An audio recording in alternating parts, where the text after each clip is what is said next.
Hi there. Welcome to Bible Slash Chat. Gus, hi.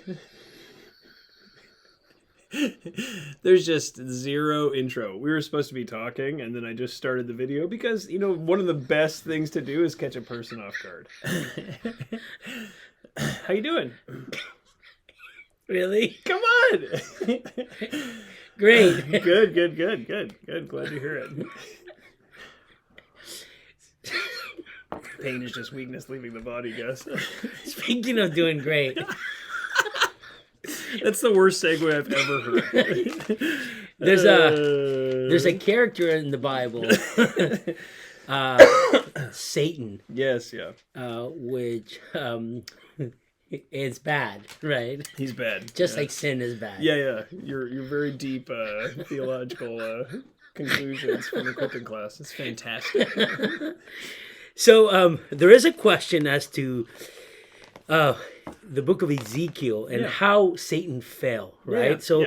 I was taught growing up, maybe you were taught the same thing, and many people have been taught that you can look back to the fall of Satan and you can go to passages like found in Isaiah or found in Ezekiel, and you can see exactly what happened with Satan. So, but 2 weeks ago, last week, you talked to our class about this. I kind of wanted to ask you about that. And okay, so this is really this is an issue that I was taught as well, and I think these two texts. There's two texts, Isaiah 14, Ezekiel 28, and they get a lot of press because they have used language that we're not used to in the Old Testament, and they seem to describe Satan and his fall. So what we're going to do is quickly look at those two passages, talk hermeneutically about how to deal with them, and then we'll talk about what the Bible actually does tell us about Satan's fall. Right?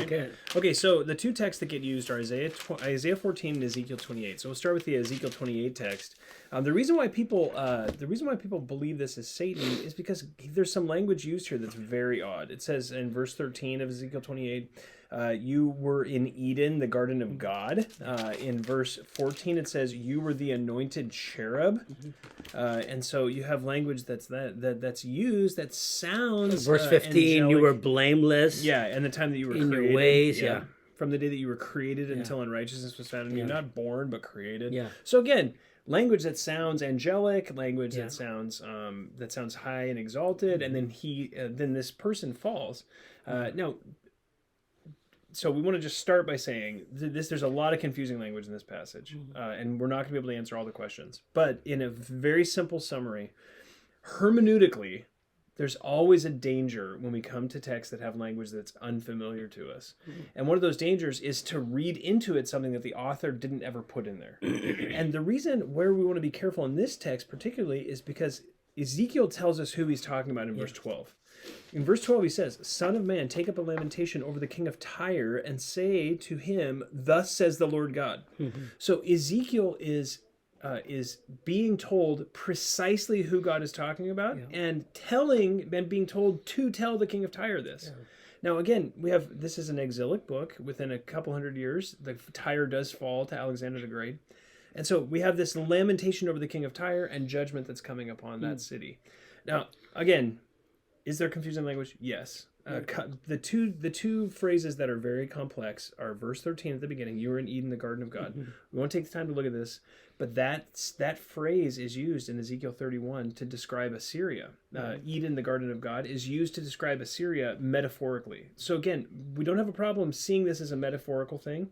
The other thing that's interesting here is that all of the language here is used of the Tyrian cult, the Tyrian religious cult of the worship of a god called Melkart, which in ancient Phoenician is just the god of the city. And so all the language here is used of the worship of that god. And so when it talks about all these things, the Eden, the garden of God, covered with precious stones, all the gold, the workmanship, walking among the stones of fire, the mountain, the holy mountain of God, that language is used of the worship of Melkart. So what would we say about this passage? Could it be talking about the fall of Satan? My inclination is to say no, that language, even the phrase the cherub, it was used of that picture of an angelic being. That's actually used of the Sphinx that guarded the temple outside of the temple of Melkart in the center of the city of Tyre. So again, all this language could be used of that. what we do know is that this language is these types of phrases, and this language is never used in reference to Satan or in reference to the Garden of Eden in any other text in the Bible. Yeah. So what we would have to do to conclude that this is Satan in this passage in Ezekiel 28 is to read into the passage that Satan is being mentioned here, even though his name is not mentioned, and to do that only on the basis of language that's not used of Satan anywhere else in the Bible. So we want to be very cautious to do that, and particularly when Ezekiel tells us exactly who God is talking to, the king of Tyre. Exactly. So that passage, I think it's best to just take it as a passage about the king of Tyre. And then just say, well, there's some confusing language. We're okay with some confusing language because of the nature of that ancient city and the ancient religious worship that happened there. The other passage that gets used is Isaiah chapter 14. And Isaiah chapter 14 gets used starting in verse 12 because, again, you have language that sounds angelic. Here, there's this lamentation over the king of Babylon, a taunt against the king of Babylon. And it says in verse 12, "How have you fallen from heaven, O star of the morning, son of the dawn?" And then it says, verse 13, "But you said in your heart, I will ascend to heaven, I will raise my throne above the stars of God, I will sit on the mountain of the assembly in the recesses of the north." So again, you have language that's used that sounds very angelic, very self-exalting. Again, we have a problem hermeneutically because the text never tells us that it's Satan, number one. Number two, and never uses another name for Satan, never uses any of the names that are used in the Old Testament for Satan. Number two, if you just look at verse 4, we actually hear what it is who it is that Isaiah is talking about. God again tells Isaiah, take up this taunt against the king of Babylon and say. Yeah. So he tells us who Isaiah is speaking to. So again, we have the text telling us that it's talking about the king of about the king of Babylon. Isaiah is telling us that it's talking about the king of Babylon. And the only reason that we should take this text to apply to Satan is because of some phrases that sound potentially satanic. Yeah. So again, we just hermeneutically, we want to stay away from anything where we're reading into a text what isn't apparently there. Yeah, exactly. So again, I would take this passage to just be talking about Nebuchadnezzar, the king of Babylon, and a taunt that God is raising up against him because of his pride. Now, both the king of Tyre, king of Babylon, incredibly proud men. They believe that they were descended from the gods. Yeah. There's this divine right of rule in the ancient kings, among the ancient kings. They believe that they were descended from the gods. And so they were very proud men. Yeah. And they were also probably satanically inspired. Yeah. Yeah. They're running these massive empires where they're essentially crushing any kind of righteousness in the empire. And so you have very proud men, probably satanically inspired, enemies of Israel. So there probably is satanic influence. But these texts are not specifically referencing Satan and his fall. Yeah. So, hermeneutically speaking, and maybe this should be a topic for another video in the future, but just quickly, how would you? What is your mindset as you come to a passage in the Old Testament that you don't know really well? It sounds like it's talking about Satan or something else. What would be the rule of thumb for you? So what we want to do always in our interpretation of the Bible is understand authorial intent, right? So we come to a text like these and we say, okay, well, what was the author intending to communicate? If Isaiah had been intending to speak about Satan, he could have. Yeah. There was language for that. There's language for that. I mean, it's used consistently in the Old Testament, and it doesn't have to be even his name. It could have been him as accuser or any of those things. So there is ways to speak about Satan, and yet Isaiah doesn't. Neither does Ezekiel. Exactly. But they do tell us what they are, who they are talking about. Exactly. And so hermeneutically, when we come to a text, we want the author to speak to us. We don't want to look at it and say, ooh, tricky language. Maybe there's something else there. That's always dangerous for us to do. Yeah. So when the author tells us who he's talking about, we want to take it at face value and say, okay, this is talking about the king of Tyre, this is talking about the king of Babylon. God is taunting them and taking up a lamentation against them because ultimately he's going to have victory over Israel's enemies, which is really what's being communicated in those passages. That's great. Yeah. That's great. So is there anything in the Bible about the fall of Satan? Yes. So just 1 Timothy chapter 3, verse 6, we do find out that his sin is very similar to the sin of these kings. Not that he's being mentioned in those passages, but in 1 Timothy chapter 3, verse 6, we have the qualifications for overseers.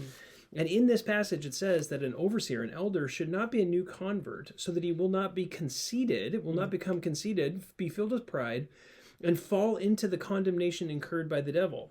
So what's the condemnation that is incurred by the devil? Well, in this case, what's actually the condemnation that's being referenced there is not Isaiah 14 or Ezekiel 28.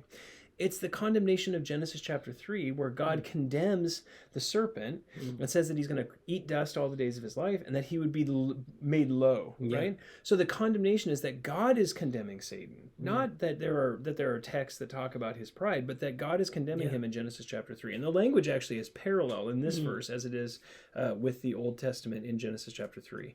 So did Satan fall in pride? Absolutely. He did. He was proud. He actually believed that he was like God and that he could speak for God, which is exactly what a young convert would do in a situation where they were elevated to a leadership role in a ministry. And so that's what Paul is cautioning against. And then he says it's the condemnation that is incurred by the devil. So we have a text that tells us Satan fell in pride, which we would agree with. And that he was condemned by God, which again we would agree with. But there are specific texts that tell us when that happened. Genesis chapter 3, starting in verse 14, we have the condemnation of Satan. So again, we have language that tells us in the Old Testament. Paul picks that language up here in 1 Timothy chapter 3, verse 6. And that's where we can bank on the fact that the scriptures are telling us about how Satan fell and why. That's great. Yeah. Thank you. Yeah, I hope that's helpful. Yeah. These are hard texts and hard questions. And so if you have any questions, you can always email us at info@faithbibleoc.org. Thanks, Gus. Yeah, thank you. Yeah.